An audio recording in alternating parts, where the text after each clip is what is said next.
What kind, boy? Yo, we got Blackie speaks why everyone is wrong about Tyla's identity, boy. Now I'll be going on everywhere, boy. Instagram, Twitter, etc. These Americans need to shut the fuck up and keep their opinions for themselves on some real shit, though, bruh. Like, it be piss me the fuck off, etc. Like, these motherfuckers think they're the world, etc. They think like there's no one outside of their fucking country, and it pisses me the fuck off. Except they need to shut up and mind their own fucking business, bruh. Now, if you've been on certain... And I won't lie, Tyla ain't gonna say that shit cause she got like a PR team and everything like that, boy. When I get on that level, bruh, I don't give a fuck, bruh. Fuck all the PR, boy. Someone needs to, they need to be spoken to like fucking children, except. Because they are children, except. Like, they need to, because they're not gonna find out, they're not gonna learn about it themselves, except we need to tune them right, boy. Otherwise, they're not gonna fucking go and do research, like, and find out by themselves about our country and our culture and shit. But this all, Blackie speaks, bruh, this all always got, like, he be doing fire research and shit, like, he be making it proper, so I feel like this motherfucker gonna explain it good, bruh. spaces of social media, you've probably heard if it was anyone to explain this shit who's American, I'll trust Blackie Speaks to do that about shit, the bruh. Tyla discourse. There's been a wave of viral takes claiming she said she's not black, and it's led to a lot of people questioning how Tyla, like so many Africans, South Africans, Asians, don't respect black people or black Americans. They're colonized and taught to actually see us as a bad thing. Yet she wants to benefit off our sounds, looks, and American money. Boy, they're colonized, etc. You know how crazy this is, etc. Like, motherfuckers be saying this shit and don't understand how dumb they fucking look, etc. Like, this motherfucker over here said they're colonized, bruh, but he on the fucking, they thinking like a colonizer, boy. They thinking like a colonizer right now. This is a colonizer way of thinking. Our sound looks an American money, boy. This is the most American tweet I've ever seen, boy, in my life. And what it really means. However, that's not the full story, crazy. and in fact, it's not even half of it. There's a deep history tied to Tyla's background in South Africa, and without understanding that, the whole conversation online gets taken out of context. Is this a Tyla issue, or is it just an issue of education? It's an American issue, bruh. I think it's the fucking latter. American Let's break issue. it down. Oh, Now, Tyla is a 23-year-old singer and songwriter from South Africa who's taken the music world by storm. With her infectious energy, captivating visuals, and a blend of Afrobeat-inspired pop and R&B, she's quickly become one of the biggest stars in the music industry. But with her rise, a different conversation has taken place over her success, her racial identity. People have been questioning how Tyla identifies, with many believing she's trying to distance herself from blackness. Ever since she blew up, her racial identity has been a major talking point. Born and raised in Johannesburg, South Africa, Tyla, who has Zulu, Irish, and Mauritian Indian heritage, openly embraced her mixed race background on TikTok before the fame, consistently referring to herself as a colored woman. And by the never know that. time 2024 rolled around, Tyla was starting to appear everywhere, and the questions about her racial identity only got louder. After a Breakfast Club interview, she was accused of rejecting blackness. In June 2024, Tyla pulled up to the Breakfast Club, and that interview turned into one of the biggest talking points of her career. Radio host Charlamagne the God asked her about her racial identity. School me on these debates that they be having about your identity as a South African colored person. What does that even mean? Now for Tyla, this was not a simple question because her answer is tied to history, culture, and the way race works where she's from in South Africa. So instead of answering right away, she kind of, did the freeze challenge. She froze for a second, even looked at her team, in the back like, See, I'm not doing that shit, boy. I'm tuning it straight up, except.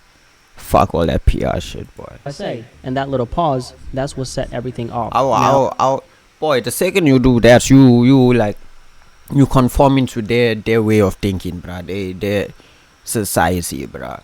Like you scared about what you gotta say, boy. This is where you from, where your country, bruh. How you scared about explaining what you are, bruh? That's crazy. That's when you get trapped into that fucking cancellation thing, boy. Cause you already conform into their fucking way of thinking, bruh. Fuck them, Oh, the clip blew up online within hours, and people were saying that she dodged the question and that she was rejecting her blackness. But was that really the case, or is there more to this moment than people realize? Yes, there's more. In the US, the word colored is offensive. It's tied to Jim Crow segregation, when black Americans were forced into separate schools, bathrooms, and even drinking. And I get that too. I get that, bruh. It's offensive there. But don't act like cause it's offensive there, it's gonna be, boy, it's a race where we from, bruh. It's literally on your documents, it's a fucking race, boy. So fountains. But it's the fact it's the fact that they think where Tyla is from, colored isn't a slur. It's an official racial category created under apartheid, a system that legally divided people by race. From 1948 until the early 1990s, the South African government classified people into 4 groups: white, black, colored, and Indian. And this wasn't just paperwork. It dictated where you could live, who you could marry, what job you could have, even which beaches or bathrooms you could use. And here's the key difference, right? In South Africa, colored doesn't mean mixed race like it does in America. When you hear mixed race in the US, it usually means having parents or... I mean, it is though. Like black and white, colored, black and Indian, colored and black colored. Like it is kind of like just mixed race. I won't lie to you. Like, of different races. For example, someone with one black parent and colored and Indian, colored. My little brother colored. You know, someone with so one I think white it is parent. just like in the mixed U.S. race, mixed bro. race describes an individual's family background, not an entire community. In South Africa, however, colored is much deeper than ancestry. It's a recognized. But also, you got like in Cape Town, cultural identity with its like own history, I think traditions, talk about social it, yeah. norms. Essentially, it's a community that's existed for generations. Yeah. And in the Western Cape, the province where Cape Town is, they're actually the largest group, making up about 42% of the population. So that's not a small group, that's nearly half of the province. So when Tyla says she's colored, she isn't avoiding blackness, she's speaking about the identity her country recognizes. So the colored community in South Africa have over generations built a unique heritage shaped by African, European, and Asian roots. But under apartheid, they were still placed in a strict racial hierarchy, ranked between white and black, and denied many basic rights. While the black majority faced the harshest oppression, colored people also lived under laws that controlled their movements, limited their opportunities. Boy, it's so crazy, except our parents, my mother, fucking lived through this shit, bruh. Like, we're so grateful that we born after 1994 with everything good, bruh. Cause like I can't even imagine. Like that shit is so recent, bruh. My parents been in that shit. Like, in America, slavery, that shit was like, I don't even know when that shit was abolished, but that's Abraham Lincoln, isn't he abolished slavery? That shit like so long ago, bruh. This shit 1994, boy. I feel like South Africa, like one of the youngest countries. Like, I feel like we got reborn in 1994 on some real shit though, bro. And kept them segregated. One of the harshest tools was the pass laws, which forced non-white South Africans, especially black people, to carry ID at all times. Without a pass, you could be arrested or forced out of your own city. Entire communities were uprooted into overcrowded townships, tearing families apart. So essentially, it was a system designed to keep people, powerless. But systems built on oppression always face resistance. And in 1976, frustration exploded in the Soweto uprising. Thousands of black students took to the streets to protest a government policy forcing Afrikaans, a Dutch-based language spoken mostly by white South Africans and the police, as the main language in schools. For the students, this wasn't just a language barrier, it was another form of control. Most teachers couldn't even speak Afrikaans fluently, which made learning nearly impossible. And for the students, it made one thing clear: the government wasn't just, holding them back in the present, it was cutting them off from the future. What started as a peaceful protest quickly turned into a massacre when police opened fire on unarmed students, killing hundreds. So if Jim Crow was Black America's breaking point, the Soweto uprising was South Africa's. And this became a turning point in the fight against apartheid. This is what pisses me off even more, because so many similar struggles. But these motherfuckers acting like they're better than us, but I won't lie to you, bro. Sparking global outrage and fueling even more resistance. And meanwhile, the system made sure the non-white South Africans, including the colored community, were kept at the bottom, excluded from land, wealth, and opportunities. So when she says, "I'm colored," she's not rejecting her blackness. She's affirming a community that's existed for generations, one rooted in history, culture, and survival. So colored in South Africa isn't a slur. It's tied to a cultural community that survived apartheid, and for many, it's a source of pride. And that's why the backlash Tyla has faced says less about her and more about how Americans project their own racial lens onto the rest of the world. And for her, obviously, it's very tricky. This motherfucker is spitting, boy. What I tune you about this old blackie, bro? Wait, hold on. I need to get the... This whole spitting, bro. What I tune you? This was gonna come with the facts, with the research, because boy. She's stepping into a world that only sees race in black and white. So the real question isn't about Tyla. The real question is, are we willing to see race outside of the American lens? Now, Tyla has responded to the discourse about her race, and she said the following: all my life, I knew I was black, but I also knew I was colored. So when I went to America and people were like, you can't say that, I was stuck wondering, what am I then? She later explained why she stayed. See, that's when you fuck up, bro. You letting them influence you, bro. What you mean? You know your own life, what you are, bro. You know, you know what you are, bro. But now, cause you're over there, and they fucking tuning you this, that, and that's. You gonna try to, you question yourself. Nah, boy, stand on your shit, bro.